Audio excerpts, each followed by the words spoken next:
आपल्यासोबत आहे चंद्रिका पुरीजी. आपण अर्जुनी मोरगावमधले आपण आमदार आहात. सर, कशा प्रकारचा आपला एक आढावा आहे विकासाचा, त्याबद्दल सांगा. अर्जुनी मोरगाव विधानसभा क्षेत्राचं नेतृत्व मी 2019ला जी विधानसभेची निवडणूक झाली त्यामध्ये निवडून आलो आणि त्यानंतर लगेच 1.5 महिन्यांनी संबंध देशामध्ये कोरोनाचं संकट उभं राहिलं. त्यामुळे वर्षभर आम्हाला काही करता आलं नाही. पण नंतर जेव्हा शासन प्रशासन कामाला लागलं, सुरुवातीला आम्ही महाआघाडीमध्ये होतो. माननीय प्रफुल्ल पटेल हे आमचे नेते, अजितदादा पवार महाविकास आघाडीमध्ये सुद्धा उपमुख्यमंत्री होते. तर त्यांच्या कार्यकाळामध्ये जवळपास मुख्यमंत्री सडक योजना असेल, रस्त्याची कामं असतील, 25-15चा निधी असेल, तर जवळपास महाविकास आघाडीमध्ये आम्ही सत्तेत असताना 350 ते 400 कोटीची कामं केलेली आहे. नंतर 8-9 महिने आम्ही सत्तेच्या बाहेर होतो आणि एक वेगळा निर्णय माननीय अजितदादा पवार यांच्या नेतृत्वामध्ये घेण्यात आला. माननीय प्रफुल्ल पटेल यांचं मार्गदर्शन आम्हाला लाभलं आणि त्यामुळे आम्ही पुन्हा एकदा सत्तेत सहभागी महायुतीमध्ये झालो. त्यानंतर ज्या पद्धतीनं विकासाच्या कामासाठी सत्तेत आम्ही गेलो, तर सत्तेत आल्यानंतर जवळपास 450 ते 500 कोटीची कामं मागच्या 8-10 महिन्यामध्ये आपण केलेली आहे.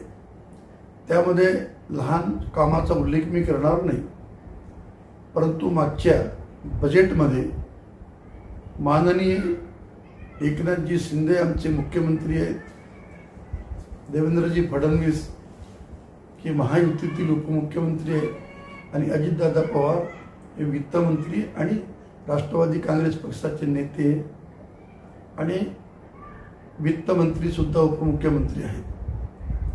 मागच्या बजेटमध्ये 120 कोटीचा हॅमचा प्रकल्प माझ्या मतदारसंघात मंजूर झाला. त्याचे टेंडर सुद्धा निघालेत आणि पावसाळा संपल्यानंतर लगेच कामाला सुरुवात होईल. नंतर अर्जुनी मोरगाव विधानसभा क्षेत्राचं मुख्यालय SD ऑफिस हे अर्जुनी मोरगावला आहे. पण गेल्या अनेक वर्षापासून त्या ठिकाणी शासकीय इमारत होऊ शकली नाही. परंतु मागच्या बजेटमध्ये 15 कोटीची शासकीय इमारत ती मंजूर केलेली आहे. या अर्जुनी मोरगाव विधानसभा क्षेत्रामध्ये आरोग्याच्या फार तुटपुंज्या सोयी होत्या आणि म्हणून मागच्या बजेटमध्ये उपजिल्हा रुग्णालय सडक अर्जुनी आणि उपजिल्हा रुग्णालय अर्जुनी मोरगाव या ठिकाणी ज्या ठिकाणी ग्रामीण रुग्णालय होतं त्या ठिकाणी दर्जोन्नती करून त्यांना उपजिल्हा रुग्णालयाचा दर्जा प्राप्त करून दिला. एक 100 खाटेचा रुग्णालय होईल आणि एक 75 कोटीचा रुग्णालय होईल. अशा पद्धतीनं एक 72 कोटीचा प्रकल्प आणि एक 64 कोटीचा प्रकल्प माझ्या मतदारसंघामध्ये झालेला आहे. त्यानंतर केसूला जे प्रामण हेल्थ सेंटर होतं त्या ठिकाणी RS सुद्धा मंजूर झाले. ग्रामीण रुग्णालय सुद्धा मंजूर झालेलं आहे आणि या पद्धतीनं सर्वसामान्य जनतेला आरोग्याच्या सोयी त्यांच्या दारापर्यंत गेल्या पाहिजे, उत्तम त्यांना आरोग्य ठेवता आलं पाहिजे. त्यामुळे हा सुद्धा आरोग्याचा प्रश्न आम्ही निकाली लावलेला आहे. सिंचनाच्या संदर्भामध्ये 7 मार्च 2024ला माननीय अजितदादा पवार हे विधानसभा क्षेत्राच्या दौऱ्यावरती सगळीकडून आले होते. त्या ठिकाणी मी त्यांना सिंचनाच्या संदर्भात आपल्या मतदारसंघाच्या अडचणी सांगितलेल्या होत्या आणि जवळपास 192 कोटीच्या कशा पद्धतीने निधी माझ्या मतदारसंघात लागतो त्याकरता 95 कोटी रुपये इटाडो धरणाच्या जो मुख्य कॅनल आहे त्याला जिओ मेमरीन पाईपचं एक 32 किलोमीटर लांबीचं पहिल्या टप्प्यातलं काम आपण हातामध्ये घेतलेलं आहे. त्याला सुद्धा प्रशासकीय मंजुरी मिळाली आहे.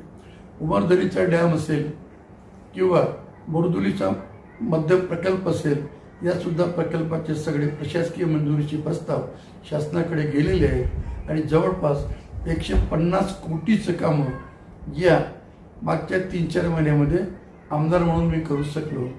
इतकंच नव्हे तर नगरपंचायतमध्ये गेल्या 4.5 वर्षापासून मी जेव्हा बघतोय तर 2009 आणि 2019 पर्यंत नगरपंचायत नावाची काही संस्था उदयास आली, पण कुठे कुठलीच प्रगती झाली नाही.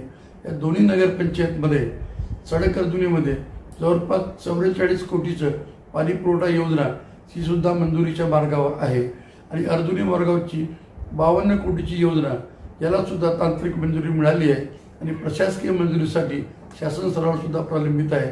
ती सुद्धा 1 महिन्यामध्ये त्याला सुद्धा मंजुरी मिळेल. अशा पद्धतीनं पिण्याच्या पाणी, आरोग्याची सोय आणि इतकंच नव्हे तर आदिवासी बहुलमध्ये इडदला 1.5 कोटीचा एक प्रकल्प आपण मंजूर केलेला आहे, जिथं लहान लहान विद्यार्थ्यांना सुद्धा CBSEच्या धर्तीवरती त्यांना सोयी उपलब्ध होतील या पद्धतीने ते पण आपण कामं केलेले आहे. अशा पद्धतीनं छोटे मोठे कामं घेऊन आत्तापर्यंत माझ्या मतदारसंघामध्ये जवळपास 1650 कोटीचे मी कामं केलेली आहेत आणि त्यामुळे मला स्वतःला समाधान आहे. काही तुरळक रस्ते सुटले असतील, ते सुद्धा रस्ते ODRचे असतील त्या सेकंड टप्प्यामध्ये